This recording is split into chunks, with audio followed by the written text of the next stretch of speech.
¿Comenzamos, Karina? ¿Te parece? Dale, perfecto. Bueno, entonces vamos a comenzar con el encuentro que nos convoca hoy. Eh, para aquellas personas que no me conocen, mi nombre es Mariela Volonté.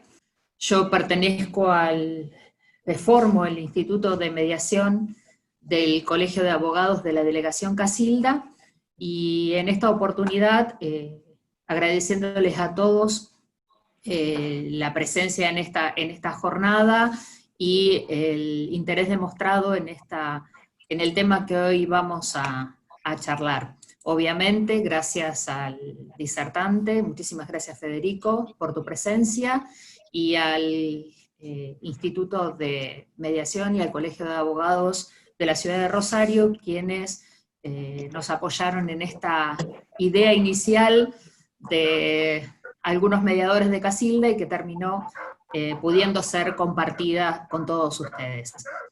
Bueno, la idea en esta reunión es que silenciemos todos los micrófonos a los fines de que se pueda oír solamente la voz del disertante y podamos tener una mejor señal de conexión.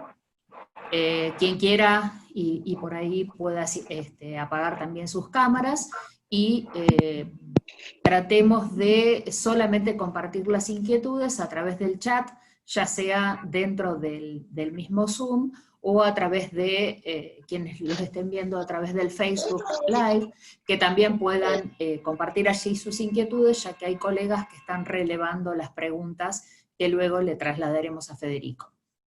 La idea de programación es estar liberando el Zoom a las 16:30, ya que el colegio lo necesita para otra jornada. Entonces programamos aproximadamente una disertación inicial de unos 40 minutos o con el tiempo que Federico considere necesario para exponer, y luego pasamos a las preguntas que le iremos transmitiendo. Muchísimas gracias una vez más. Y bueno, le cedo la palabra a la doctora Gabriela Bonifaci, presidenta del Instituto de Mediación de la Ciudad de Casilda, a los fines de que presente esta actividad. Gracias. Buenas tardes a todos, gracias Mariela.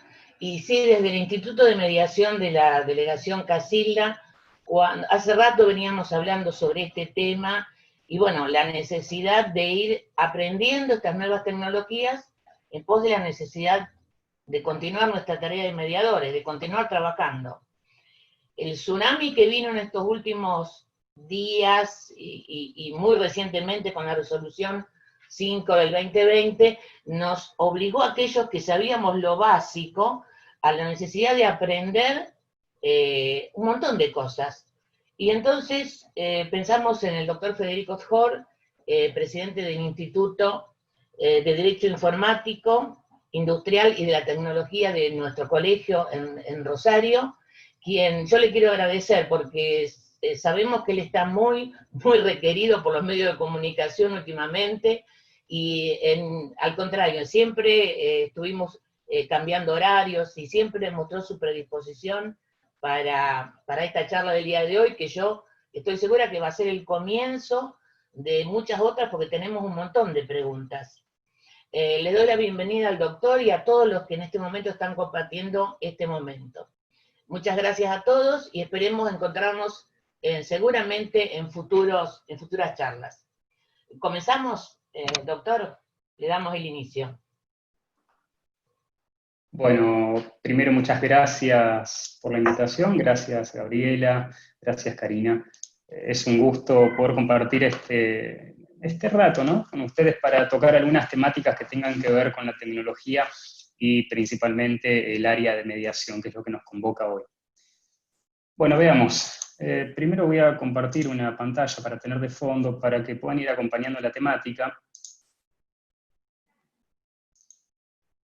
La idea es tocar, a ver, como el título del evento lo indica, la cuestión de la mediación a distancia y el uso de las tecnologías, principalmente desde la aplicación de las últimas habilitaciones al uso de la tecnología digamos, de presencia remota, ¿sí?, de mediaciones no presenciales, desde, bueno, la necesidad y no desde la innovación, que ha sido el gran cambio que ha ocurrido durante la pandemia y la necesidad de continuar con la prestación del servicio de justicia. La primera pregunta con la que quiero arrancar el evento, un disparador para que podamos conversar sobre cómo es la necesidad o, en todo caso, el beneficio que pueda generar la utilización de la tecnología para estos fines, es debatir cómo podemos armonizar la seguridad de lo conocido con la inseguridad de lo disruptivo. ¿Por qué lo planteo así? Nosotros tenemos un procedimiento muy tradicional, por demás tradicional, tanto en lo que se refiere a la mediación como lo que se refiere al proceso judicial en general, en lo cual estamos acostumbrados a lo físico, a lo palpable, es decir, al cara a cara en la mediación, en la posibilidad que el mediador esté presente frente al requerido, al requirente, a sus patrocinantes legales, y que sea un procedimiento donde la inmediatez de la cercanía física permita utilizar diferentes tipos de herramientas que, bueno, ustedes como mediadores son especialistas en su utilización, ¿sí? Lo mismo ocurre con el expediente. Estamos acostumbrados a un expediente físico. Vean que nos cuesta la utilización del sistema remoto, el sistema digital, para poder interactuar con las causas, con los documentos escaneados, con utilizarlo para poder contestar o hacer presentaciones más allá de las interfaces. Entonces, más allá de lo que ha sido hoy la emergencia y la necesidad de avanzar sobre soluciones que pueden ser temporales, yo no creo que estas sean soluciones definitivas, por lo menos no del modo que ha sido planteado. Creo que hay un gran margen de corrección y de posibilidad de mejora. La principal pregunta es cómo logramos armonizar esa seguridad que tenemos nosotros en la tranquilidad de nuestro espacio de confort con la inseguridad que nos genera esta necesidad que viene a romper, ¿sí? Lo disruptivo, viene a romper con el modo tradicional en el cual nosotros trabajamos.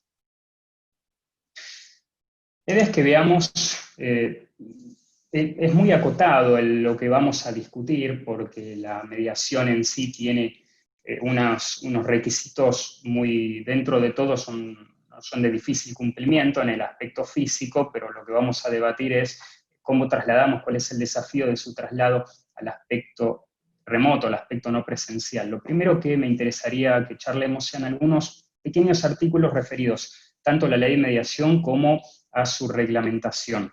Y desde allí partir en cuanto a los diferentes requisitos para tener en cuenta que nos van a servir para tener en consideración cómo se aplican al ámbito digital y qué ha abarcado y qué no ha contemplado la normativa de emergencia en cuanto al dictado de esta suerte de resolución para habilitar el modo no presencial, sí o remoto. Algunos puntos básicos sobre la mediación presencial que todos conocen, principalmente, artículo 10, primer punto, notificación por medio fehaciente. La notificación, obviamente, que en este sentido nosotros la tenemos contemplada tanto en la ley de mediación como en los convenios posteriores, la posibilidad de hacerlo por carta documento, por cédula, que permita al oficial notificador dar constancia, tenemos una presunción que la notificación se ha realizado, lo mismo que ocurre con el correo argentino. En la mediación presencial esto no es inconveniente y obviamente en la posibilidad del inicio de la mediación remota ahora veremos cómo podría llegar en qué momento la mediación remota podría llegar a ser la notificación a algún tipo de problema o inconveniente. Tenemos el artículo 12 que tiene una serie de requisitos muy interesantes, ¿sí? Que plantea tanto de la ley como la reglamentación que lo amplía, respecto de la necesidad de un acta donde quede constancia de los asistentes, la firma del acta o constancia de la negativa a firmar, la exigencia de la boleta única de iniciación de juicio, y algunos parámetros básicos como ser el trato igualitario, la confidencialidad que luego se vuelve a tratar, la comunicación directa que pueda ser necesaria entre el mediador, las partes, entre ellos mismos, obviamente con presencia de los letrados, patrocinantes de cada uno de ellos. La conformidad expresa a la presencia de terceros. Son cuestiones que usualmente son de sencilla resolución en materia presencial. Imaginemos el caso de una mediación habitual, es muy simple de contar con la conformidad o no, y es muy sencillo de saber si necesitamos la conformidad expresa, que presencie el evento un tercero, porque la persona básicamente va a estar presente en el lugar donde estamos haciendo la mediación. Ahora, en la mediación no presencial, la mediación remota, esta cuestión de la necesidad de la conformidad expresa, para que un tercero esté presente, puede llegar a ser muy relevante respecto de algunas cuestiones que ya vamos a ver sobre responsabilidades. Bueno, el artículo 13, que es un punto muy álgido respecto de la mediación no presencial, ya vamos a ver cómo, pero obviamente este convenio de confidencialidad que requiere su firma, ¿sí? El secreto profesional claramente del mediador no la requiere, en eso no hay demasiado problema, pero sí el convenio. En todo caso, vamos a ver cómo ocurre la firma de este convenio, si es necesario firmarlo o no es necesario, cómo podemos estipularlo. El artículo 14, que estipula obviamente la reunión presencial, que es el principal punto que se deja de lado en la mediación no presencial. La obligatoriedad del patrocinio letrado, que tendremos que ver, ya lo vamos a charlar ahora, cómo va a quedar demostrado, cómo va a ser suplido el requisito de la demostración de la presencia del patrocinante.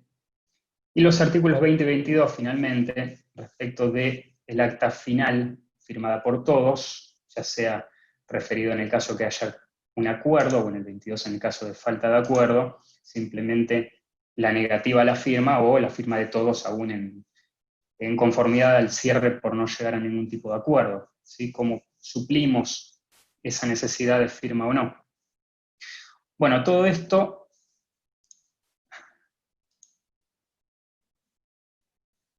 lo que se llegó a resolver en la resolución que ya se ha citado al comienzo del evento, esta famosa resolución 5, establece una serie de parámetros referidos a cómo manejarse una mediación no presencial.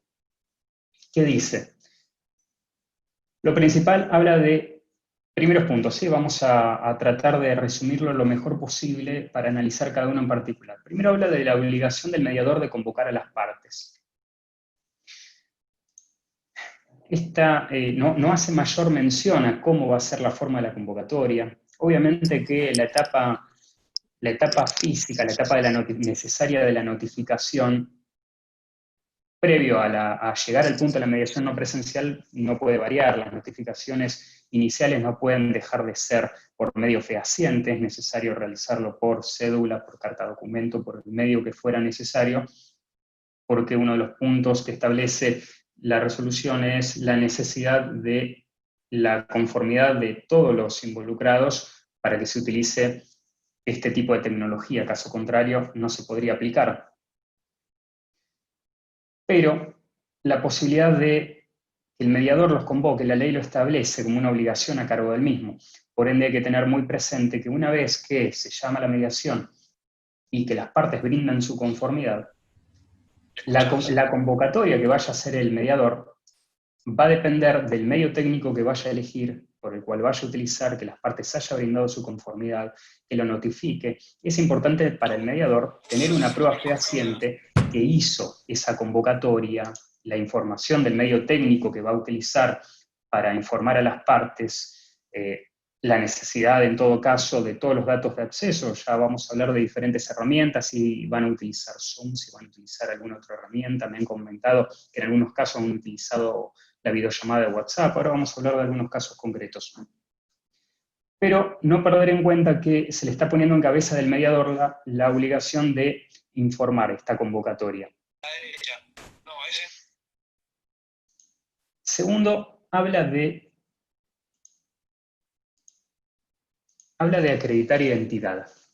Hay dos puntos que se contraponen. Bueno, en realidad no son contrapuestos, son simplemente simultáneos, dos etapas diferentes de necesidad de acreditar identidad en las partes en esta mediación.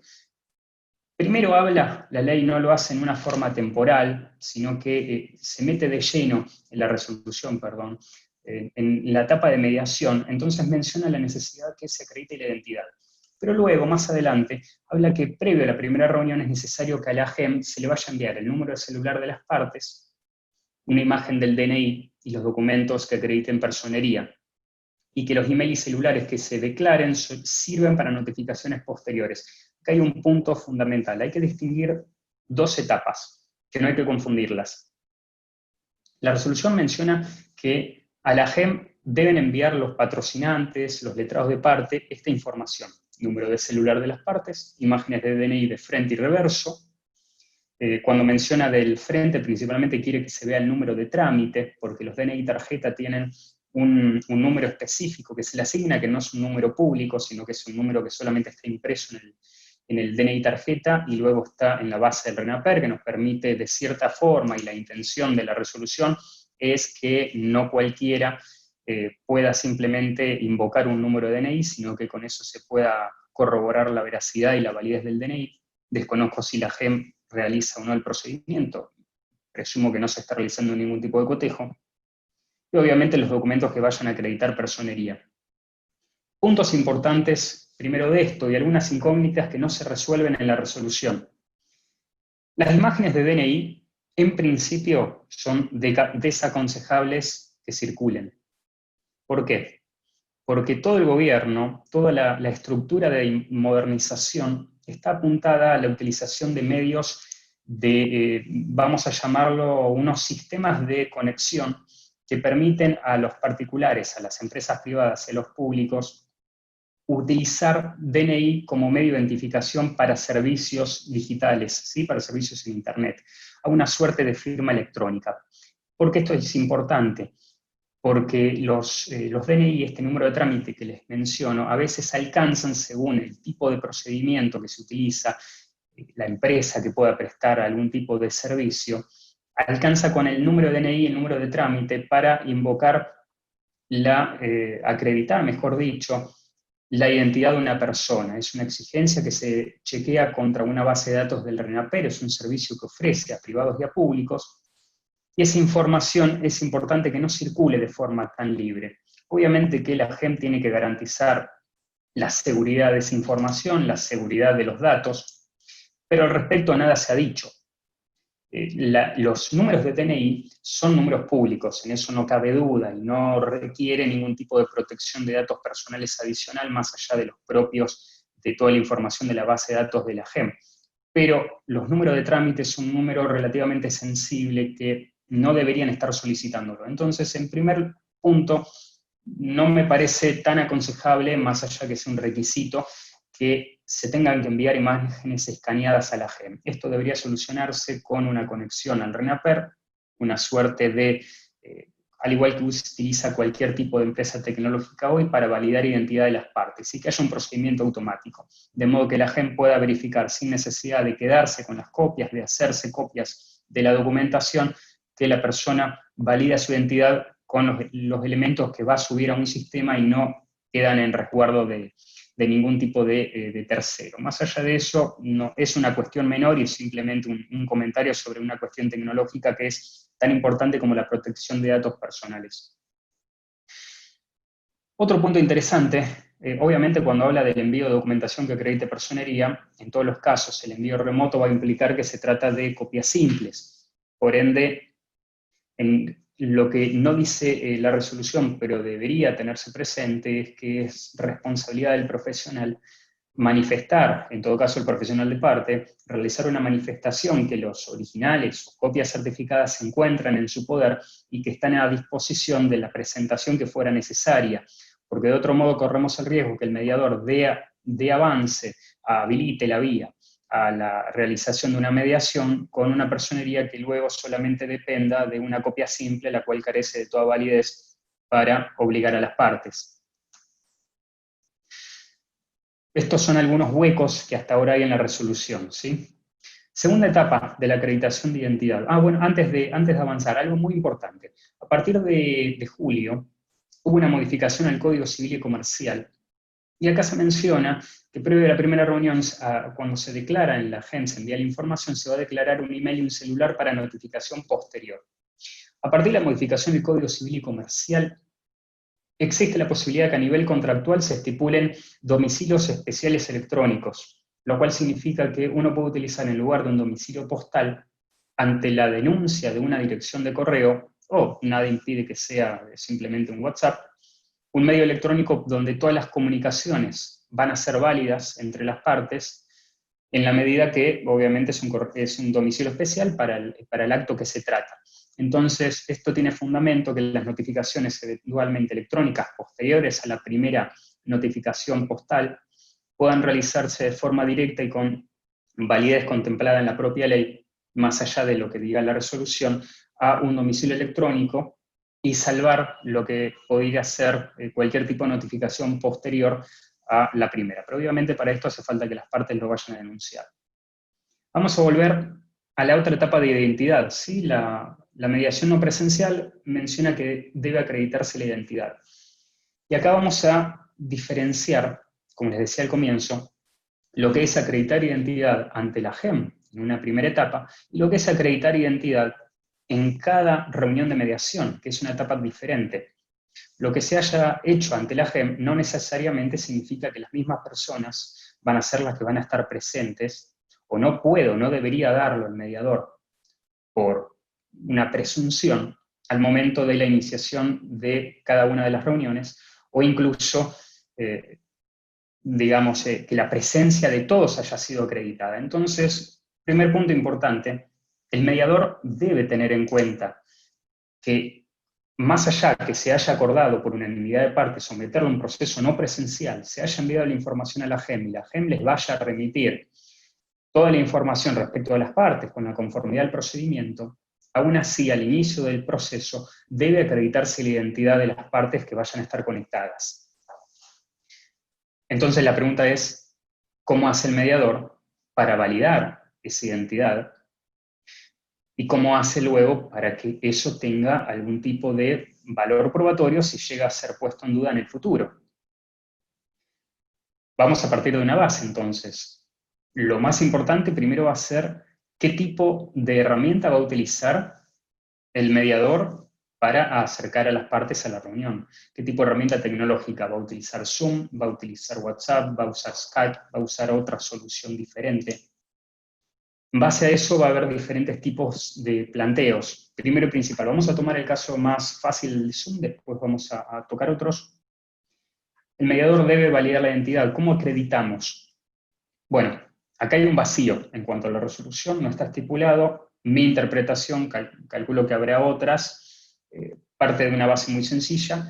Cada uno de los participantes debe exhibir en cámara su documento, o debe remitirse el archivo al mediador, puede remitirse por cualquier medio, puede ser simultáneamente por WhatsApp, por archivo adjunto, si la aplicación lo permite. Debe manifestar ante la cámara su identidad, repetir sus datos identificatorios, indicar de quién se trata cada uno de ellos de forma individual. Muy importante, si bien tenemos, y ahora vamos a avanzar, lo relativo a la confidencialidad, entiendo yo que esta primera etapa de acreditación de identidad debe ser grabada por el mediador y debe ser resguardada como un elemento más que permita demostrar que la persona se identificó como tal.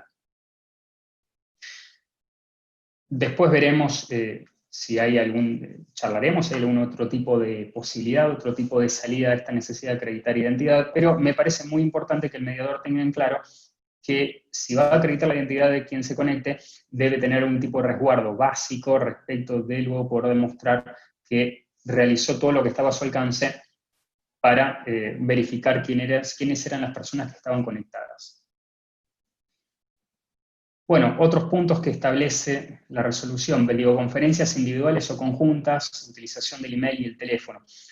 Lo que hace en realidad es hacer simplemente una enunciación de diferentes tipos de tecnologías, no me parece que sea necesariamente taxativo, sino que lo que da es una amplitud, porque la realidad es que no hay ningún tipo de solución única o definitiva, ni hay ningún tipo de herramienta dentro de, ya sea la administración, bueno, en este caso, que derive de la administración pública, ni tampoco del sistema de justicia, para dar, digamos, dar una herramienta a los mediadores, sino que lo pone a disposición como una solución sin decir qué utilizar.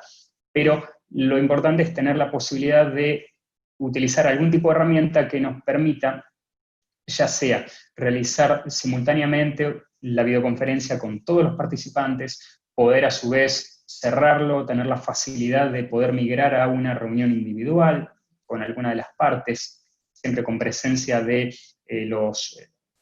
sus letrados, ya sea quizás uno está utilizando un Zoom, lo cierra y utiliza en ese momento una llamada de WhatsApp de videoconferencia con alguna de las partes, pero sea el modo que sea, algo importante para los mediadores es que la herramienta que vayan a utilizar tenga la suficiente versatilidad para poder migrar de una solución a otra, porque el problema de la falta de presencia, la mediación no presencial, es que es difícil de suplir esa cercanía obvia que uno tiene cuando realiza la tarea de mediar frente a personas físicas, ¿sí? En una reunión. Entonces, si uno va a utilizar un Zoom, la gran mayoría de nosotros, salvo en este caso, por ejemplo, este es un Zoom con una cuenta paga que depende del colegio de abogados, pero la gran mayoría utiliza cuentas gratuitas, por lo tanto, más de 3 miembros, tiene una limitación de 40 minutos de duración. Si cerramos la videoconferencia para hacer una reunión privada con una de las partes, hay que volver a conectarse con los restantes, volver a realizarlo. Si superamos el límite de tiempo, hay que volver a entrar todos juntos. Es todo digamos, un trastorno que hay que tener en cuenta a la hora de elegir la herramienta que vamos a usar. Bueno, obviamente la mediación no presencial estipula que todas las partes tienen que tener los medios técnicos para hacerlo. En el caso de WhatsApp es mucho más sencillo de suplir que en el caso de Zoom, si bien también hay soluciones para celulares, y brindar conformidad. En esto no hay demasiada duda. Obviamente, si no hay conformidad, estará el problema en que la mediación no presencial no se podrá hacer, pero hay algunas contradicciones en la ley que vamos a hablar un poquito más adelante. Habla de las obligaciones de pago. En esto no hay dificultad, solamente por transferencia, obviamente intenta tener el contacto de dinero físico.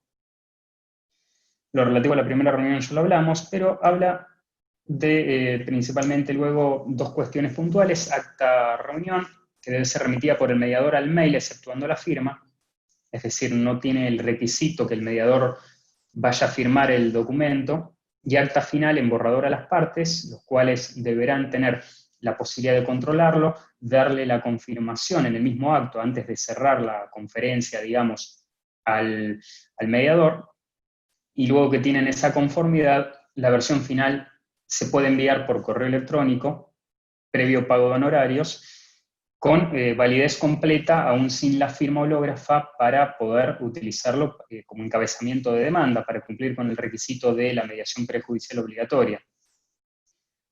Acá está el punto de, más allá de ahora vamos a hablar de las actas, pero hay un punto de contradicción. El artículo 3 de la resolución dispensa la obligatoriedad de las mediaciones cuando las mismas son mayores a 5 personas, incluido el mediador, es decir, básicamente todas donde sea más de un requerido. ¿Por qué? Porque vamos a tener el mediador, un letrado por parte y una parte. Con eso ya cumplimos las 5 personas, con que haya 2 personas que demanden o 2 personas demandadas, ya alcanza para estar dispensado de la obligatoriedad de estar presente en la mediación. Pero a su vez tenemos la contradicción que el procedimiento no presencial se vuelve optativo en razón de la necesidad de la conformidad de todas las partes o la existencia de los medios para poder conectarse. Con lo cual tenemos el inconveniente de que, si bien la ley estipula la posibilidad de sancionar aplicaciones eventuales de multas a la parte que no vaya a comparecer, tenemos el inconveniente que simultáneamente están desobligados de asistir personalmente y al mismo tiempo no tienen la obligación de brindar conformidad para realizarlo de forma no presencial. Entonces tenemos una suerte de contradicción dentro de la resolución que deja la puerta abierta quizás a discutir si la mediación puede llevarse adelante, si no puede llevarse adelante, y llegado el caso si se lleva adelante, si la persona o la parte puede eventualmente ser sancionada o no. Plasmadas las características de las mediaciones presenciales y las no presenciales del modo que lo estipula esta resolución vamos a entrar de lleno a algunas cuestiones propias del procedimiento. Recién les mencionaba, ¿cómo convoco fehacientemente?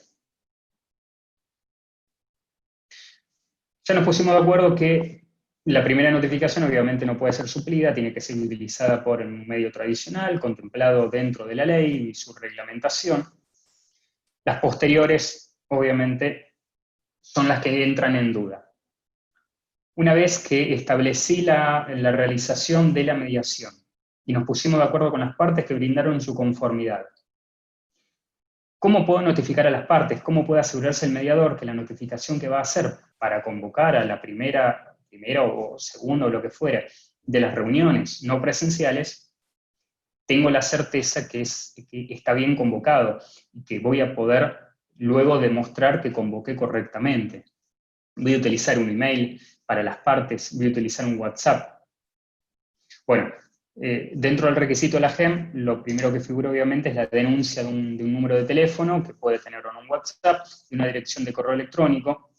Primer punto importante, quizás un consejo, sea siempre utilizar el denunciado. A veces simplemente tenemos un correo electrónico en la guía del foro, del colega que interviene por alguna de las partes. Si el procedimiento establece la necesidad de denunciar un correo, y ese correo se va a utilizar a todos los fines de notificación, tanto porque lo dice la resolución, como porque la propia ley, hoy en día el código nos da la posibilidad, es importante que chequeemos que la comunicación sea a los datos que fueron denunciados, para que tengan la propia validez que necesitemos para poder demostrar que los convocamos correctamente de forma fehaciente. E importante sería también que pidamos una confirmación, ¿sí? Pedirle al colega eventualmente que confirme la recepción del correo para la cita de la primera audiencia o la audiencia siguiente que fuere. Menciono la primera porque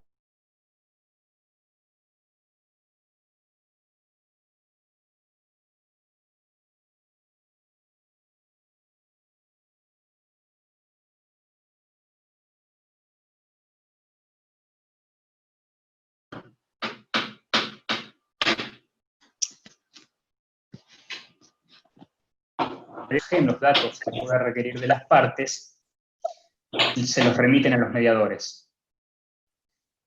El primer punto va a ser que tengamos estos datos como un punto de partida para saber quiénes van a ser los que estén presentes, los domicilios que denunciaron, correos electrónicos, teléfonos, documentos. Acá hay otro tema también, si la GEM va a remitir simplemente la copia de los documentos o la información de los documentos a los mediadores o no. No sé cómo está trabajando actualmente o cómo piensan hacerlo. Segundo, les mencionaba previamente, me parece muy interesante que los DNI sean exhibidos en video en el momento de la realización del comienzo de la mediación, tomarse el tiempo para que el inicio de cada reunión sea para algunos puntos básicos. Primero principal, verificación de identidad, ¿sí? Eso es lo más importante, que las partes... Sí. Perdón, Federico, una pequeña aclaración que nos están manifestando en el chat, y hay tal vez un dato. Las partes, los patrocinantes y los requeridos en el proceso de mediación, como así también el requirente, los datos no lo envían a GEM, sino que los recibimos nosotros, los mediadores, directamente en nuestro correo registrado en AGEM. La GEM, lo único que nosotros hacemos es registrar nuestro correo, que ya lo tenemos desde el momento que accedemos a la matrícula de mediación, y las partes directamente nos están enviando esa información a nosotros. Entonces, de la GEM no vamos a recibir ninguna confirmación ni ninguna exhibición de datos, sino que precisamente los vamos a tener nosotros remitidos directamente desde la parte. Quería hacer esa pequeña aclaración para aclarar sobre el funcionamiento de cómo recibimos la documental y cómo son los datos que recibimos de parte de AGEM. Perfecto. Bueno, gracias Mariela por la aclaración. Vale dejar en claro que no soy mediadora, entonces todas las cuestiones prácticas siéntanse libres de hacer las aclaraciones necesarias, porque una cosa es lo que dice la resolución, y otra muy diferente a lo que está ocurriendo en la realidad. continuando con Sí, esto entonces. igualmente nosotros... Listo, gracias. Gracias. Bueno, importante de lo que marca la colega, de los datos que vayan a recibir, obviamente ustedes van a tener la posibilidad de verificarlos, pero sigue siendo una etapa diferenciada el momento de la recepción de esa información al correo de las personas que se conecten digamos, a la videoconferencia. Entonces, una posibilidad en la cual considero sería importante sería que las personas ratifiquen la identidad de cada uno de los conectados en la etapa inicial del comienzo de la reunión, exhibiendo sus documentos en el mismo acto del video, del comienzo de la videollamada, y que ratifiquen verbalmente sus datos. Y ahora les voy a explicar por qué es importante la exhibición y la ratificación verbal. Esta primera etapa, si bien luego está prohibida por la necesidad de la confidencialidad que debamos llevar sobre la reunión de mediación, esta primera etapa estimo que sería importante a los efectos del mediador que quede grabada, ¿sí? Dentro de algunas de las herramientas, Zoom lo permite, por ejemplo, WhatsApp, por otro lado no, Skype sí, ya lo vamos a ver, permite realizar grabaciones. Sería importante a los fines de poder dejar demostrada la grabación para cualquier tipo de planteo posterior sobre la validez o no de aquellos que intervinieron, que esta primera etapa sea grabada. Obviamente puede quedar en resguardo del mediador simplemente como un elemento más, llegado el caso si llegara a ser necesario.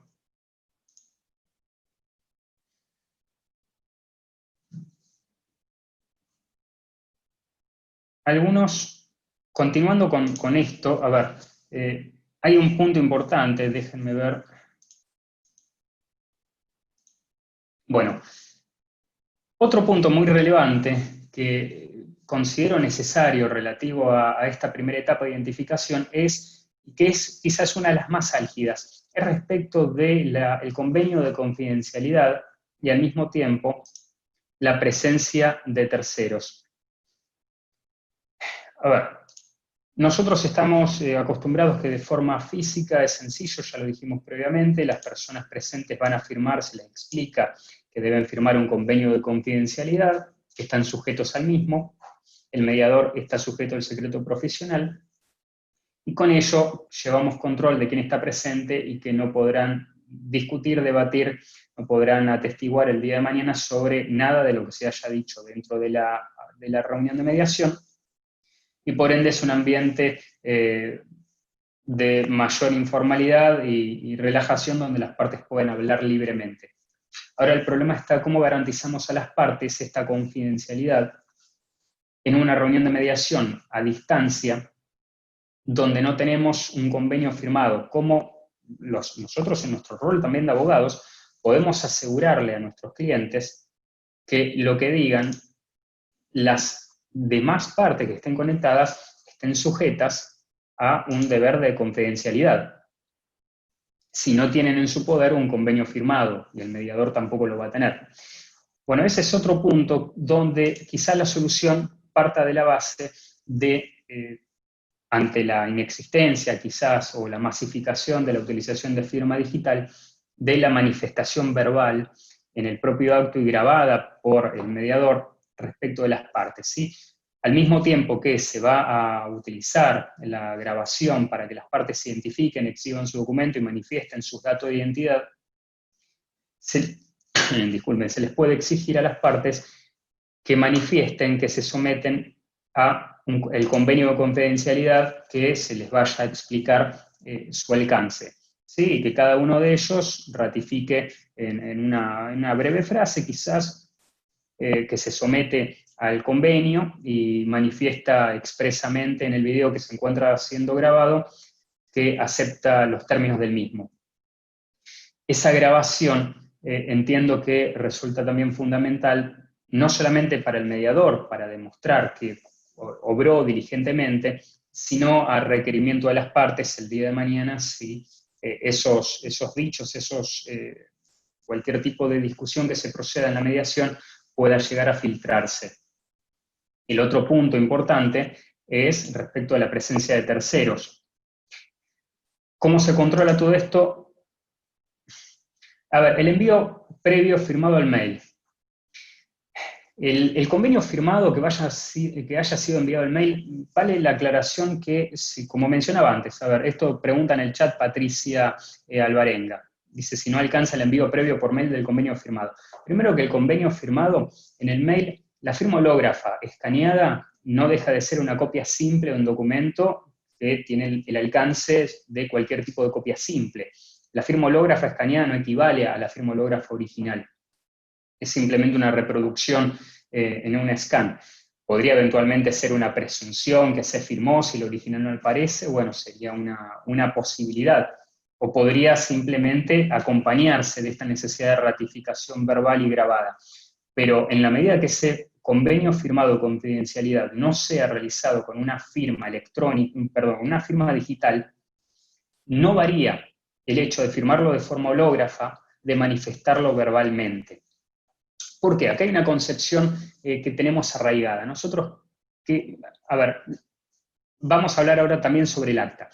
¿Y por qué quiero llevar todos estos puntos a algo? El mediador da fe de la presencia de las partes, sí, pero tienen que acreditar las partes la identidad de ellos y tienen que haber manifestado cuál es la diferencia en recibir por correo electrónico un acta y desconocerlo, si tengo la posibilidad de dejar a su vez grabado digamos, la expresión de las partes respecto del sometimiento al convenio de confidencialidad. Hay algo muy importante. Nosotros tenemos, como mencionaba al comienzo, la costumbre de que aquello que está escrito tiene más validez o tiene más importancia que aquello que puede ser demostrado por otros medios. La realidad, y ahora vamos a ver, es que la firma hológrafa escaneada, como les decía recién, no varía respecto de la intención de obligarse que pueda demostrarse por otros medios. Entonces, mientras no haya una Adobe Sign, sí, ahora vamos a hablar, María Gabriela pregunta, en realidad Adobe Sign es una herramienta para poder firmar con algún tipo de certificado. Lo que importa detrás es el certificado que se use. En el caso que las partes tengan firma digital, todo esto se suple, y obviamente que firmado digitalmente el convenio de confidencialidad por todas las partes, no hay ningún tipo de inconveniente en su utilización. El problema es que la gran cantidad de las partes y los abogados de por sí no tienen y no tenemos firma digital, somos los menos. Claro, el convenio de confidencialidad es válido, no hay duda que es válido, como menciona Claudia en el chat, aunque no lo firmen las partes. El problema es un problema de demostración posterior. Entonces, la idea es dar herramientas para que esa prueba, esa necesidad más allá de su validez, no se duda de la validez, el problema está en cómo vamos a demostrar que ese convenio de confidencialidad existió, ¿sí? Entonces, una sugerencia es la confirmación de las partes en una etapa grabada previa, donde se vaya a identificar a las partes y al mismo tiempo se pueda dar la ratificación de todos los intervinientes a aquella aplicación del convenio y la identificación de ellos. Federico, discúlpame sí. que te corte. En el Facebook hay una pregunta que dice si se puede dejar de grabar después de esa manifestación para que no quede la reunión íntegra grabada. Bueno, no solamente se debe dejar de grabar una vez concluida la etapa inicial, y esto es una sugerencia mía, no nace de la resolución, no nace de la ley, no nace de ningún lado. Entiendo que es un método muy útil para poder demostrar, tanto en el interés del mediador como en el interés del sistema de mediación como de las partes. Pero no solamente debe dejarse de grabar, sino que es una obligación, porque luego la confidencialidad implica que esta reunión no puede quedar grabada. Entonces, a ver, ahora vamos a volver ahí, siguen habiendo preguntas sobre el tema de la manifestación por escrito con el hecho de consentir digamos, la confidencialidad, pero vamos a volver después sobre eso porque el hecho de consentirlo por escrito, el problema está cómo demostramos que por escrito esté la confirmación de las partes. Ya vamos a volver sobre ese tema. Tema importante respecto al mediador. Primero, el mediador tiene que tener control de las herramientas, ¿sí? No puede ser que una de las partes sea quien vaya a ser de host, es decir, de hacer el llamado a la videollamada para la intervención de las partes, sino que es importante que el mediador tenga todas las herramientas a disposición para poder controlarlo. ¿Por qué? Porque es el que va a poder determinar los parámetros de configuración de las llamadas, principalmente de la imposibilidad que las partes graben la mediación, la reunión de videollamada, controlar el ingreso, la utilización de salas de espera, ¿sí? Waiting room, lo mismo que hicimos en esta reunión. Ahora vuelvo ahora con Claudia respecto de tu pregunta. Lo que hacemos al principio de esta reunión, todos entraron a una sala de espera.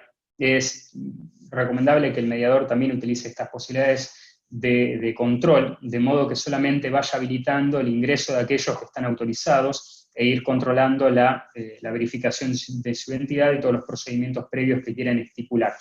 ¿Por qué? Porque aquí hay una responsabilidad del mediador respecto de el control de esta reunión. Imaginemos el caso donde perdamos la posibilidad de asegurarnos quién está entrando al chat, o habilitemos o entre una persona simplemente porque no nos preocupamos por ponerle una contraseña y simplemente alguien se conectó y está observando el contenido de la reunión de mediación. Hay casos de sobra hoy en día en Internet, con la masificación que se hizo de Zoom, de personas que se conectan a reuniones ajenas, y en ese sentido, bueno, no solamente el incordio que puede significar en el acto, sino el potencial riesgo. Por eso es importante que siempre la herramienta que sea que vayamos a utilizar esté bajo control exclusivo del mediador y él mismo configure correctamente las herramientas para que no se pueda conectar cualquiera, y a su vez que quienes se conectan nosotros tengamos certeza que son quien dicen ser, y que no haya ningún otro tercero dentro del evento. A ver, hasta ahora todas las preguntas, bueno, vuelvo a lo de Claudia, ¿dónde queda guardada la grabación de la ratificación? En el caso de Zoom, Zoom hace una carpeta cuando uno tiene el cliente de Zoom en la computadora, y cuando selecciona grabación, al terminar la reunión, automáticamente da la posibilidad de salvar el contenido y genera un archivo video que queda en la propia máquina de la persona. Hay versiones diferentes pagas que permiten que se suba directamente a la nube. Pero es importante también que el mediador, una vez concluida la etapa inicial, pueden hacerlo o no, es simplemente una interpretación mía de la posibilidad de la grabación, corte la grabación y no permita a las participantes que realicen grabación del evento, y lo tenga a disposición una vez que finalice como resguardo documental de la acreditación de identidad y eventualmente de la confidencialidad. Pero a ver, hay una cuestión conceptual que mencionábamos antes, la lucha entre el documento... la versión paga de Zoom para grabar. Sí es necesaria la versión paga para grabar en la nube, no es necesario para grabar en el disco rígido de la persona. Si se usa el celular, la versión de Zoom, ahí no puedo asegurarlos porque me he conectado, pero no sé si permite grabar en el celular. Eventualmente hay que hacerlo desde la aplicación. Y ahora vamos a hablar del caso de Meet también. No lo traje puntualmente, pero vamos a verlo. Y por qué algunas herramientas son mejores que otras. Pero antes quiero hablar acerca de la cuestión de firma. Sí, ahora vamos, Patricia, también con el tema de Meet. Nosotros recién estábamos mencionando, y veo que se apunta mucho a si me mandan escaneado la firma del convenio de confidencialidad, si lo firman las partes, si me lo están enviando por correo electrónico, si me lo manifiestan por escrito. Todo tipo de documental que nosotros no tengamos con una firma hológrafa de la persona, hay que entenderlo a través del prisma de la ley de firma digital. ¿Por qué? La ley habla... vamos a la normativa actual, a la resolución, antes de ir a la propia ley de firma digital. La resolución habla de la posibilidad de exceptuar la firma. ¿Sí? Esto es un error conceptual, a mi entender. Y a su vez, la normativa indica que el acta acuerdo tendrá valor legal sin firma, hasta tanto se reglamente la firma digital, lo cual también es un error. Y voy a explicarles por qué. Primero y principal, al exceptuar la firma, lo que está queriendo decir la resolución es que se exceptúa la firma hológrafa, que es como entendemos nosotros la firma tradicional, la firma de puño y letra, en un papel. Pero la firma, la ley, y no es una ley de hoy. Es una ley que tenemos hace tiempo. La ley de firma digital establece que ciertos parámetros, que ahora lo vamos a ver muy rápido, respecto de la firma digital y la firma electrónica, que son dos formas diferentes de firmar documentos, que no necesariamente es el documento papel donde firmamos. Entonces, cuando habla de exceptuar la firma, sí, bueno, ahí está un comentario que habla de que es una resolución de tiempos de excepción y que estamos mandando cargos sin firma digital y valen con la digitalización de la firma. En realidad no deberían valer de por sí, porque no tiene la equivalencia a la firma digital. Lo que está haciendo el tribunal hoy en día, el funcionamiento que tenemos de excepción, de emergencia, y que en realidad esta resolución debería haber dicho eso, es que las actas lo que tienen es la validez de la utilización de firma electrónica, que es algo muy diferente a la firma digital, ¿sí? Que ahora lo vamos a tocar por arriba. Lo mismo cuando menciona que hasta tanto se reglamente la firma digital para el tema del acta acuerdo. En realidad, la firma digital está reglamentada y se podría aplicar de forma directa. Nada impide que la firma de ese documento sea con una firma digital. Lo que sucede que en realidad, entiendo yo lo que quiso decir la resolución, es que hasta que se reglamente la utilización de la firma digital en el acta acuerdo, pero es sobreabundante porque hoy en día se podría aplicar sin ningún tipo de necesidad. Vamos a entrar muy, muy rápido en algunas cuestiones porque todavía tenemos mucho por ver. Sí, Federico, perdón, Sí. justamente para que podamos ir llevando, como lo comenté al principio, el colegio nos está pidiendo el Zoom a las 16:30. Quería avisarte que ya son las 16 horas y por ahí, para que podamos tener toda tu exposición en ese tiempo. Ahora solamente para ponernos un poquito en horarios. Y que podamos analizar un poquito también el tema de las plataformas que nos importa y nos interesa muchísimo. Gracias. Ahora vamos a tocar, perfecto, ahora vamos a tocar plataformas, diría que tengamos 15 minutitos más para ver algunos temas puntuales desde lo teórico y luego tengamos tiempo para evaluar preguntas.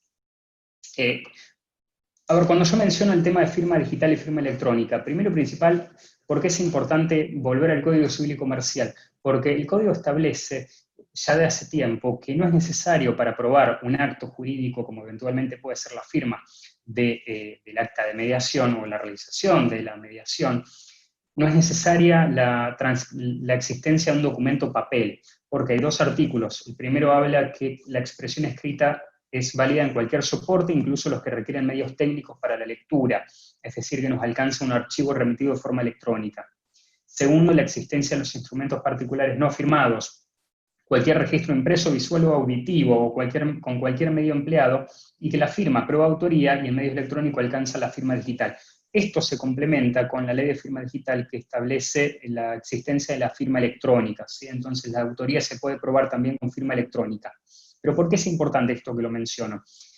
Cuando uno cree quizás que la remisión de un archivo documental, una suerte de PDF con el convenio firmado al correo alcanza para la prueba de la firma del convenio de confidencialidad, nada impide que este instrumento particular no firmado, que va a ser ese archivo que recibieron en el correo, porque esa firma hológrafa no resulta tal, sino que es una representación gráfica de un documento que no tenemos en nuestro poder, nada obsta que pueda ser reemplazado por un registro visual o auditivo. Por eso menciono que la conformidad que pueda darse a través de la videollamada grabada, donde cada una de las partes se identificó como tal, y luego de identificarse, brinda su conformidad al convenio de confidencialidad, tiene la misma o quizás más validez todavía que un archivo que eventualmente tenga que estar sometido a la necesidad de la exhibición de un original que está en poder de tercero, porque esto es una copia simple, el que nosotros tenemos, la pericial caligráfica que se puede realizar y demás. No se realiza en nuestra presencia, nosotros con ese documento nos vamos a estar chequeando que lo firma quien dice ser. Voy a dejar las preguntas para el final, que hay varias preguntas y lo voy a poner al final para no ir demorándolo. Segundo, y esto muy rápido para no entrar en detalles que excede el ámbito de esta charla.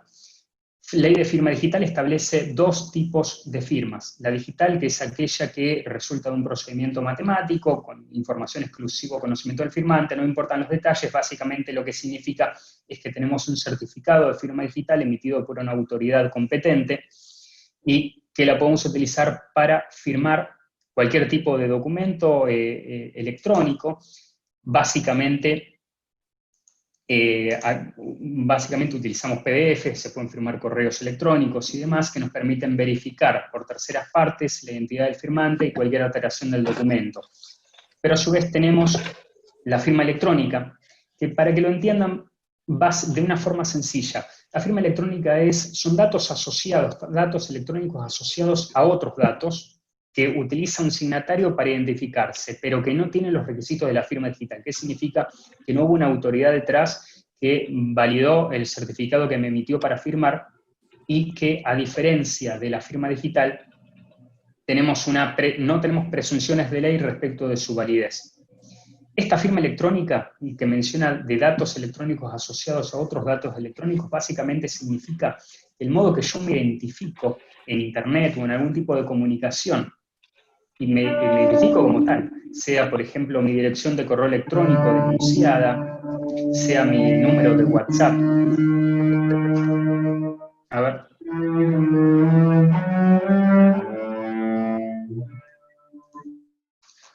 Bueno, ahí silencié a todos, había alguien con... Ahí tenemos un video Zoom bombing, digamos. Había alguien con música. Bueno, volviendo al tema. En el caso de la existencia de la firma electrónica, puede ser sencillamente aplicada identificando a la persona con una dirección de correo electrónico, que puede ser la denunciada ante la GEM, puede ser mediante el número de WhatsApp o cualquier otra forma, o en este caso simplemente con la manifestación en el videograbada. Vean que entre la combinación de la firma electrónica, como lo establece la ley de firma digital, y simultáneamente lo que establece el Código Civil y Comercial respecto de la prueba del acto jurídico por cualquier medio, que no necesariamente sea el escrito, sino que puede ser un medio técnico como la grabación, tiene plena validez. Hay una cuestión de carga probatoria respecto de que quien lo invoca deberá acreditarlo, ¿sí? Pero esto es una cuestión separada. A lo que voy es que estos son elementos válidos en su totalidad para poder cumplir con los requisitos que la ley le establece al mediador. También no nos olvidemos que tenemos una ley de mediación y esto es simplemente una resolución. Entonces hay una cuestión de jerarquía en cuanto a los requisitos que de todas formas hay que cumplir de algún modo. No podemos simplemente dejarlos de lado por una cuestión de excepción, sino que buscar el mejor método para poder cumplir con lo que la ley establece frente a la necesidad de identidad de las partes, de los convenios de confidencialidad y demás. Bueno, y básicamente el tema del documento digital es una cuestión secundaria sobre la representación digital de actos que hacen a la posibilidad, como ya decía el Código Civil y Comercial, de celebrar cualquier tipo de documento en un medio técnico, que va a tener plena validez. En este caso puede ser la videollamada, puede ser que se encuentre grabada, puede ser el documento enviado por mail. ¿Por qué menciono el tema de la firma digital? Porque tiene tres presunciones, la autoría, la integridad y el remitente. Básicamente no me voy a detener acá. El día que utilicemos firma digital lo vamos a hablar, lo que significa es que va a haber una presunción que quien está firmando es quien dice ser, y que el documento no se modificó desde que se firmó. Es algo que todavía no lo estamos aplicando ni siquiera en el Poder Judicial, mucho menos vamos a hablarlo en el ámbito de la mediación. Vamos rápidamente a algunas cuestiones técnicas. Nosotros, de modo genérico, estamos hablando, cuando hablamos de la posibilidad de hacer videollamadas, de tres grandes plataformas. Dejé afuera Meet, también lo vamos a poder utilizar, ahora lo vamos a hablar. Pero básicamente hablamos de Zoom, de Skype y de WhatsApp. Cada uno de ellos tiene diferentes características. No es la idea hacer de esto una charla sobre beneficios o aconsejar una plataforma en particular, simplemente vamos a hacer un muy superficial análisis de cada una de ellas, qué ventajas nos da sobre otra plataforma, para que cada uno considere qué es lo mejor, y que seguramente va a haber un poco de casuística, porque va a depender de lo que las partes en definitiva también tengan a disposición. Primero y principal vamos a arrancar por Zoom, por el mismo en el que estamos. Punto importante, tenemos control del evento por parte del mediador. Esto me parece un punto fundamental, en la medida que la aplicación permita no hacer simplemente una reunión donde todos somos equivalentes, sino la existencia de alguien que administre No, perdón, Lucrecia, no lo incluí por un tema de tiempo alarmado, ¿no? Pero ahora vamos a hablar de Meet también. El tema del control, vuelvo al tema de Zoom, la posibilidad que el mediador controle el evento y pueda distinguir quién va a conectarse, quién puede hablar, quién puede quedar en una sala de espera hasta que se lo vaya a autorizar el ingreso, es un tema que no puedo dejar de recalcar, porque es importante que el mediador vaya a garantizar la seguridad de las partes en el momento de la realización del evento a través de la herramienta que la va a proponer el mediador, porque va a informarle a las partes a dónde se tiene que conectar, más allá que pueda ponerse de acuerdo o no, algún tema de vinculación sobre, digamos, qué es lo que las partes prefieren, control de acceso y grabación. Esto, volviendo al tema que vengo haciendo énfasis desde el comienzo, la posibilidad de grabar las etapas que nos interesen. ¿Por qué? Porque nos van a servir como un elemento probatorio con plena validez legal a los efectos necesarios, si el día de mañana lo requiere el mediador o si lo requieren las partes, por sea el convenio de confidencialidad, sea porque hay una discusión sobre la identidad de las partes que participaron. Herramientas para compartir pantalla. Acá hay un tema que no puede ser dejado de lado. Piensen que en muchas ocasiones dentro de la mediación es necesario examinar, o las partes necesitan examinar documental que aporta la parte contraria, ¿sí? Que puede ser traída por el requerente o por el requerido. El hecho que las partes puedan a su vez compartir elementos de forma sencilla es un punto importante para tener en cuenta a la hora de elegir una herramienta que vayamos a utilizar para estos fines. Bueno, como dice Claudia, el acta final en borrador puede ser compartida en pantalla. En realidad la resolución habla de mandarlo previamente mientras se está haciendo la videoconferencia. Es verdad que es mucho más sencillo simplemente que se exhiba en pantalla. Incluso la conformidad de las partes al borrador puede ser grabada. Puede que, si bien la resolución estipula que previo a realizar el acta final necesitamos la conformidad de las partes a su contenido, quizás sería interesante compartir la pantalla, grabar la etapa y que las partes manifiesten su conformidad al contenido del acta final que se va a cargar en el sistema y que se va a emitir. Y claro, esta confirmación que la den de forma no necesariamente WhatsApp, se puede grabar y tenerlo en un solo acto. ¿Por qué? Para evitar el día de mañana la discusión de lo que vi en pantalla es una cosa, lo que brindé conformidad es otra. Si no lo tengo por el mismo medio, como menciona Claudia, la presentación del borrador compartido en Zoom y la confirmación por WhatsApp, podemos tener el problema, la discusión de estoy brindando conformidad a algo diferente a lo que se me está exhibiendo en pantalla. Pero bueno, quizás es hilar muy fino y por eso propugno simplemente a simplificar la utilización de la tecnología. Que la conformidad se brinde por el mismo medio donde estamos exhibiendo el borrador, de modo que no haya duda luego, y por una cuestión probatoria el día de mañana. El tema de, bueno, los límites temporales, tenemos el problema obviamente de algunas soluciones, ahí mencionan para realizar reuniones por más tiempo con Zoom. La primera cuenta siempre tiene una posibilidad de extensión, en fin. Pero en el día a día, si la cuenta es gratuita, tenemos serias limitaciones que pueden llegar a incomodarnos, y no es una imposibilidad, pero nos puede incomodar a la utilización de la herramienta. Y tiene la contrapartida la necesidad de instalar una versión cliente para el ingreso a la utilización de la herramienta. A ver, nosotros que lo utilizamos todos los días puede que no sea un problema, pero le estamos trasladando quizás al colega que va a intervenir por una de las partes, o a las partes mismas si no son hábiles en cuanto a lo técnico, la necesidad de instalar una aplicación en su teléfono o en su computadora, a los efectos de la participación. Puede ser algo menor o puede que no, en cada caso es algo que hay que valorarlo según quién vaya a estar presente. No es lo mismo hacer una mediación por una cuestión comercial, una discusión entre dos personas jurídicas que vengan sus representantes, una mediación de familia donde quizás pueda estar que pueda estar en una persona mayor o pueda haber un sector más vulnerable y demás. Tomo porque no quiero que quede en el aire algo que menciona Matilde sobre la grabación completa de la reunión. No, yo entiendo que no puede grabarse, incluso no debería, aunque las partes lo fueran a consentir, no debería grabarse la reunión completa.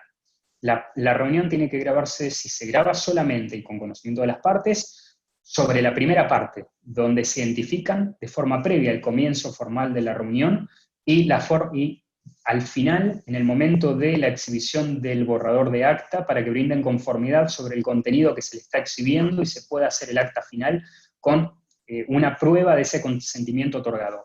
El grueso, es decir, la parte central de la mediación, no tiene que ser grabada bajo ningún concepto, sino simplemente etapas puntuales. Vamos a otra posibilidad que existe hoy en día. A ver, cuando Zoom empieza a crecer en medio de la pandemia a nivel mundial, Skype saca una solución simple, porque hoy en día se pueden hacer videoconferencias. De hecho, es una de las primeras herramientas que existe, Skype, para hacer en su momento llamadas y luego conferencias, pero generó una posibilidad de hacer conferencias gratuitas que no tienen limitaciones, y se hacen simplemente ingresando a una página web, que es la que les muestro acá. ¿Qué permite esto? Que las partes desde un cliente web, sea desde Google Chrome, sea desde el Internet Explorer o el Edge de Microsoft, el Firefox o el que fuera de una versión de navegador web, se puede entrar a esa dirección web, generar una reunión con un solo clic y da una dirección web de resultado donde puede enviarse al requerido y al requerente, es decir, a las partes, para que hagan clic y se conecten.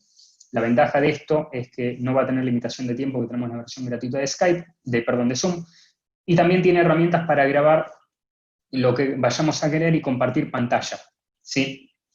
Inconvenientes. Obviamente que el beneficio de esto es justamente, sí, Karina, como preguntas, no es necesario bajar ningún tipo de aplicación. Luego lo pueden probar como método de experimentación, ingresando esa dirección. Desde el navegador web se genera toda la interfase para la videollamada con las partes. No hay un límite de cantidad de personas ni de tiempo, entonces es mucho más sencillo quizás para la utilización en algún segmento donde la mediación sea a un sector más vulnerable o más complicado, donde la utilización de la tecnología no sea lo más sencillo y requiramos tener algún tipo de solución más simple. La desventaja de esto es que no nos permite hacer ningún tipo de limitación. No tiene contraseña, pero es una dirección web y no es una dirección tan sencilla de adivinar. Entonces, quizás los riesgos inherentes a la utilización de la herramienta, frente a la privacidad, a la confidencialidad, sobre todo, puedan ser mayores a que si utilizamos Zoom. Pero, bueno, eso habrá que valorarlo en cada caso concreto para evitar que esto no signifique un riesgo. Obviamente el mediador en este caso va a tener que estar muy atento a quienes se van a conectar, a que no se conecte luego de iniciado nadie más que vayamos a desconocer, y si eso ocurre, obviamente, frenar el procedimiento para evitar violar la confidencialidad de la reunión. Vamos al tema de WhatsApp, que es hacia donde uno apunta cuando busca lo más sencillo como herramienta para conectarse. Tenemos la facilidad de uso, todo el mundo tiene WhatsApp en su celular. Tenemos el gran inconveniente que no podemos compartir la pantalla, propiamente dicho, es decir, no podemos mostrar documentos, no podemos mostrar el acta borrador, no podemos utilizarlo para que las partes exhiban diferentes tipos de elementos entre sí. No nos permite grabar la interacción de la videollamada, más allá que hay herramientas donde uno puede utilizar en el celular para grabarlo, pero en principio no hay nada nativo para grabar. Pero algo importante es que permite vincular a los participantes a un número de celular, lo cual, si recuerdan lo que hablamos antes de firma electrónica, cualquier dato añadido a otro dato electrónico me permite utilizarlo para luego probar que existía una firma electrónica. ¿Qué significa? Que es un elemento, la conexión desde un WhatsApp determinado, para probar que la persona era quien dice ser, porque van a ser los datos eventualmente que se hayan denunciado a la FEM, que llegaron al correo del mediador en lugar de a la propia sede, como bien me corregían, pero me va a estar dando un elemento adicional donde quizás es un extra para poder acreditar la identidad de los participantes, porque lo voy a poder vincular a un número determinado. Dicho eso, volvamos a lo principal, no tengo las demás herramientas importantes, es decir, no voy a poder dejar constancia de lo que me interesa grabar, no voy a poder compartir. También está una cuestión de limitación respecto de la prohibición de ingreso. es decir, uno va a hacer la videoconferencia y se pueden añadir, no puede entrar un tercero ajeno, pero las partes pueden añadir a terceros, con lo cual también necesitaríamos, según la ley, una autorización concreta de todos los intervinientes. Y último, vamos a hablar de Meet, que si bien acá no lo estoy mencionando, es otra opción. Meet, para el que no lo conozca, es una herramienta de Google que lanzaron con posterioridad a lo que era Google Hangouts y luego Google Chat, que es simplemente una posibilidad de hacer videollamadas vinculados a las cuentas de Gmail. Se puede mandar un link, es un sistema muy, muy sencillo y muy similar al funcionamiento de Skype con un solo clic que les mostré recién. Obviamente que tiene ciertas limitaciones en cuanto a su utilización propias de una versión web, similar a lo que le estaba mostrando recién, referido a Skype, pero sí es para Gmail, pero bueno, pueden entrar terceros, digamos, uno puede utilizar el mediador, puede hacer el llamado con Gmail, y los terceros se pueden conectar al llamado de Google Meet de la persona con un vínculo. Es una posibilidad. En definitiva, es para experimentarlo y que cada uno saque conclusiones.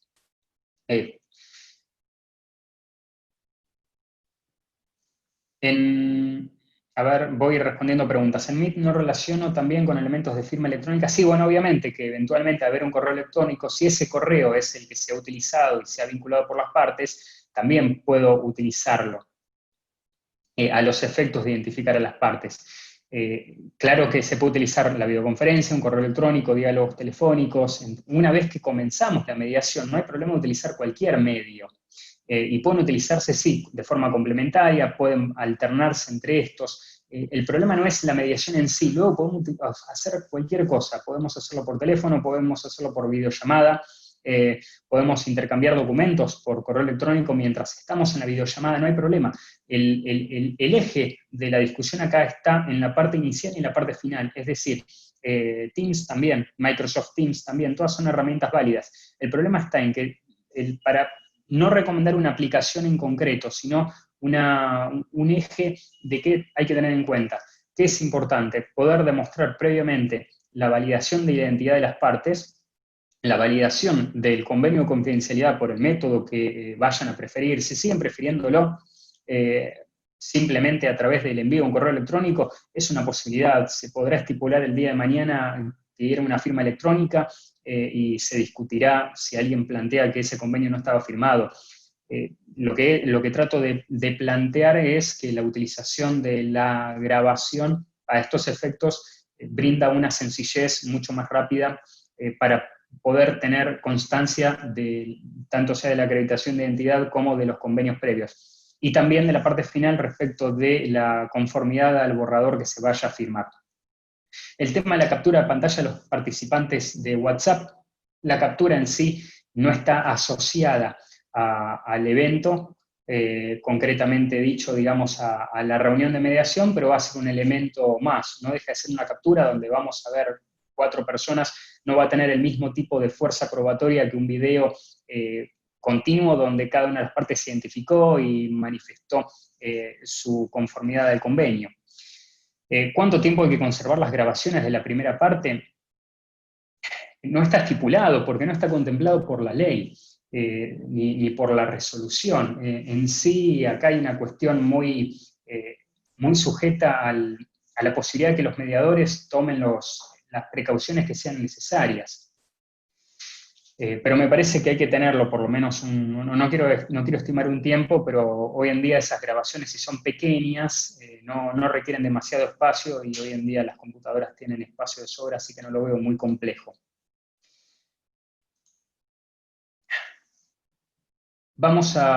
Y con esto ya termino y abrimos un espacio de preguntas. Vamos a volver entonces, luego de analizados las posibilidades, a los que son los parámetros de la ley. Habíamos visto en su momento las exigencias de la ley y qué es lo que la resolución nos estipula, ¿sí? Habíamos visto la necesidad del acta con constancia de los asistentes, firma del acta o constancia negativa de firmar, trato igualitario, comunicación directa, conformidad expresa a la presencia de terceros, todo lo que ya vimos al comienzo sobre lo que dice la ley. Y la resolución sobre la mediación no presencial nos deja algunas incógnitas. Primero, ¿cómo certifico la presencia de los asistentes? Esto, sugerencia, como vimos, es una posibilidad, es grabar la primera etapa y dejar constancia de la presencia y de la identidad de las personas. ¿Cómo garantizo la confidencialidad? Obviamente que va a ser una mezcla entre del modo que vayamos a elegir para dejar constancia que las personas asintieron el convenio de confidencialidad que puso a disposición el mediador, y por otro lado, la herramienta técnica que utiliza el mediador para asegurarse que nadie vaya a interferir ni vaya a estar presente dentro de la videollamada sin que nosotros lo hayamos autorizado. ¿Sí? Entonces, estas dos preguntas, confidencialidad y no presencia de tercero, van de la mano respecto de qué es lo que el mediador va a utilizar. Artículo 13, convenio de confidencialidad firmado. ¿Cómo firmó el convenio? Vuelvo al mismo tema que ya lo hemos mencionado. Principalmente referido a cómo vamos a expresar el consentimiento de la parte. Bueno, la reunión presencial no tiene sentido. El artículo 15, ¿cómo aseguro el patrocinio? Bueno, acá de nuevo, dentro de la certificación de la identidad de las personas, obviamente que tiene que certificar también el abogado que se vaya a conectar su identidad, ¿sí? Nosotros que vayamos a tener corroboración entre la información que nos fue enviada de forma previa y que sea el patrocinante que o haya enviado sus datos, o en caso que sea otro patrocinante que vaya a conectarse, necesariamente que vayamos a certificar, nosotros poder asegurarnos que es un abogado el que se está conectando. Parece algo obvio que ocurre de forma, digamos, de una forma sencilla en la forma presencial, pero son todas cuestiones que el día de mañana imaginemos una mediación donde no se corroboró que quien se conectó era alguien que estaba patrocinando legalmente, sino que era un tercero que no contaba con la posibilidad, no era un abogado matriculado, y se nos pasó por alto, simplemente porque asumimos que lo era. Bueno, son cuestiones que en lo físico no nos ocurre, pero que hay que tener en cuenta para evitar algún tipo de responsabilidad profesional, chequear todos los casilleros, llamémoslo, en el caso de hacerlo de forma virtual. Y finalmente, el tema de artículos 20 y 22, el tema de la firma, cómo vamos a firmar los documentos, si bien, si volvamos al tema, la resolución habla de la no necesidad de la firma en los mismos, entiendo que la firma electrónica suple esto. Con esto termino, nos quedan 10 minutitos, pero antes de arrancar con eso, ahora vamos a tocar esos temas. Un tema importante y que los dejo como una incógnita. Cuando esto termine, ¿sí? Cuando termine el aislamiento, ¿a dónde vamos a ir? ¿Hacia dónde vamos? ¿Volvemos a la reunión presencial o vamos a mejorar las herramientas y vamos a hacer de esto una suerte de solución y que nos mejore el modo en que realizamos el servicio, la prestación del servicio de mediación? Es una incógnita que también es válida para todo el proceso judicial, ¿no? ¿Hacia dónde vamos a ir una vez que se vaya a relajar? Si vamos de vuelta para atrás, o esto nos abrió una puerta y nos aceleró el camino a simplificar cuestiones que, bueno, es una cuestión todavía por resolver. Volvamos a la presencial. Bueno, les dejo abierto ahora sí para que vayamos a conversar al respecto. Escucho preguntas. Bueno, Federico, fundamentalmente, muchísimas gracias por tu exposición. Creo que encontramos alguna respuesta, nos llevamos un montón de preguntas, no solamente para lo que es la mediación y llevar nuestro proceso de mediación, sino que creo que también para el ejercicio diario de nuestra profesión de abogados. Bueno, en el chat se han ido apareciendo muchas consultas, algunas de las cuales creo que ya las has ido contestando sobre la marcha, pero te voy a transmitir 3 o 4 muy cortitas, porque bueno, como ya dijimos, tenemos muy poco tiempo. Bueno, una de ellas es, si no tenemos confirmación del correo que habíamos emitido al principio notificando cuestiones dentro del procedimiento, ¿cómo podemos asegurarnos que se notificó? ¿Hay algún medio, hay alguna forma de poder asegurarnos que haya sido entregado? Los correos pueden enviarse con solicitud de confirmación de lectura, pero esa confirmación depende de la voluntad del receptor de enviar la confirmación o no. Nos pasa con el tribunal. La última acordada dice que hay que enviarlo con confirmación y los tribunales los juzgados deben chequear el envío de la confirmación de lectura y llega la confirmación de 1/10, entonces no hay forma de saberlo. Hay alguna forma técnica enviando un correo con un pequeño píxel, una imagen que cuando el correo se abre uno sabe que se abrió y demás, pero la realidad es que en la parte práctica para el mediador, el profesional, no hay forma. Eventualmente, si no llegó la confirmación, solicitarla por todos los medios habidos y por haber, simplemente por un tema de responsabilidad del mediador, y caso contrario, bueno, abrir la mediación en el momento que se hubiera decidido y hacer valer lo que dice la resolución, que las notificaciones a los correos denunciados o los WhatsApp, digamos, los teléfonos también denunciados por los profesionales ante la JEM, son válidos para todas las notificaciones, que es lo mismo que nos dice a partir de julio el Código Civil y Comercial, y las notificaciones son válidas. Por ende, simplemente dar el día de mañana los elementos a las partes para que puedan demostrar que el correo se envió, que no vino de vuelta, es decir, no vino rechazado o rebotado, y que la notificación se envió al correo que la parte denunció y que tiene presunción de validez.